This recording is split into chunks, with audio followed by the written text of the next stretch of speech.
Brother, I have a question for you. What do you get out of this if you actually slander Omar? What do I get out of it? I get the truth out, and I can stop people like this guy who's been brainwashed to believe that Omar could be a prophet. Listen, if Omar in the Akhirah, if he's actually righteous, as we believe, He can't be righteous. There's no righteousness for him. You get all the sins that he's carrying on your shoulders. He can't be righteous. I don't get how you can even say that. He's a guy who doubted the Prophet's prophethood. That's kufr. Do you believe that Ali was appointed by God? Yes, I do. Okay. If Ali was rightfully for that, I have no problem with it. You can believe that. Okay, I have no problem with that. Okay, but the question is, if Ali knew that, and he knew that Allah appointed him, why was he silent for how long? Because he answered in Nahj Balagha sermon number 3, known as Khutbah Shakshakiyah. He says, Abu Bakr stole my khilafah, dressed himself with it, even though he knew my position to it was more better than him.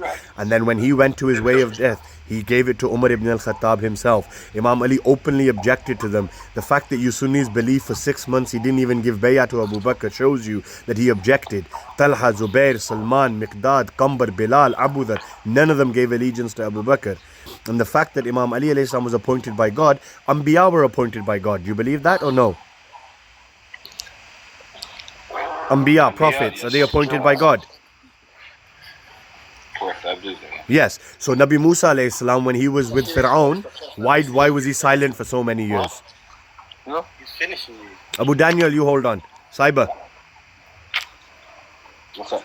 Nabi Musa alayhi salam, whilst he was living with Fir'aun, why was he silent? Was he not Allah's Khalifa on earth? Was he not appointed by God? What? What do you have to compare between? No, we're not. No, Musa, you need to give me an answer, bro. Yeah, but you can't compare between Ali and Musa. No, it's not about comparing the two. It's about comparing the fact that God appointed them and they were silent. And you're asking for justification. I'm giving you dalil. Okay?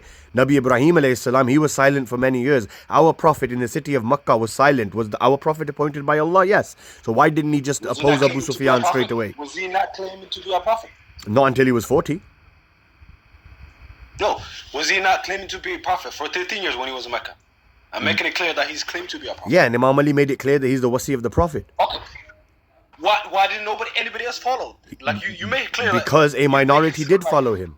A minority did. You make it seem like the prophet clearly appointed Ali. He did. Like you're telling me almost 90% of the Sahaba. Yeah, 90% of them. Yeah, 100%, 90% of them went astray. Because I can give you multiple examples of. But this is the problem, right?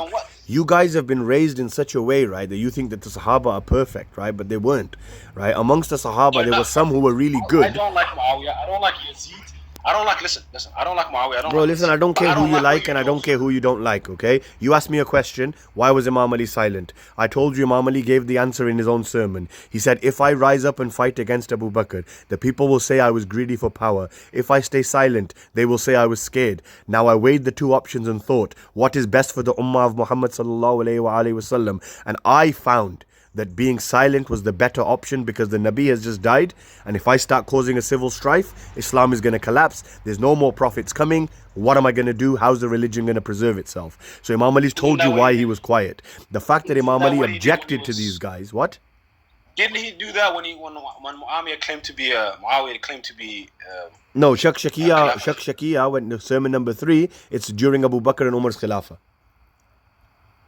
Now the point that I'm trying to get across to you, brother, is Imam Ali alayhi salam was appointed by Allah, but because he didn't sit on the physical seat of power, that doesn't negate his legitimacy, right? Out of 124,000 prophets, only 4 prophets got the seat of power. That's it. Nabi Adam, because nobody opposed him.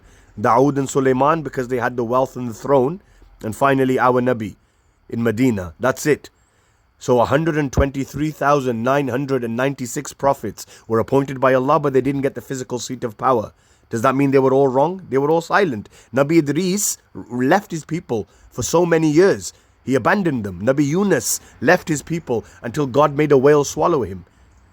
Right? Jesus left his people as well because they didn't follow him. Ali was not a prophet, bro. No, I'm not saying he's a prophet, brother. I'm trying to get you to understand that even though someone is appointed by God, just because the majority don't follow that person, it doesn't mean that that person is not appointed by God, or it doesn't mean that that person is not legitimate. I'm not comparing prophethood to imamate. I'm giving you a prime example that 98% of prophets were appointed but didn't get the physical seat of power and remained silent. Some of them even left their communities. Nabi Idris left for many, many years. Nabi Yunus got so fed up of his people, he left.